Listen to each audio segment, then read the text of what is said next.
Iran ইসরায়েলের যুদ্ধের ডামাডোল যখন তুঙ্গে, ঠিক সে সময় নিজেদের মিসাইল পরীক্ষা করলেন উত্তর কোরিয়ার সর্বোচ্চ নেতা কিম জং উন। এটি উদ্বোধনের সময় তিনি সশরীরে উপস্থিত ছিলেন। এমন প্রেক্ষাপটে প্রশ্ন উঠেছে, কিম জং উন কেন মিসাইল পরীক্ষা করলেন? তবে কি চলমান সংঘাতের মধ্যে ইরানের হয়ে যুদ্ধে অংশ নেবে উত্তর কোরিয়া?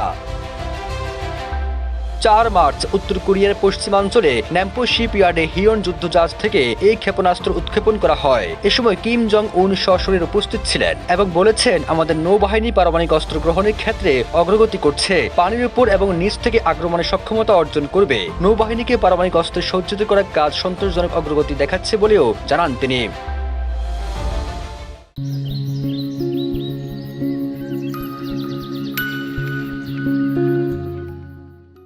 উত্তর কোরিয়ার রাষ্ট্রীয় সংবাদ সংস্থা KCNA এক প্রতিবেদনে এসব তথ্য নিশ্চিত করে জানায়, 500 টন ওজনে এই অত্যাধুনিক জাহাজের নাম দেওয়া হয়েছে চো হিয়ন, যা উত্তর কোরিয়ার নৌবাহিনীর নিজস্ব প্রকৌশলে তৈরি করা হয়েছে।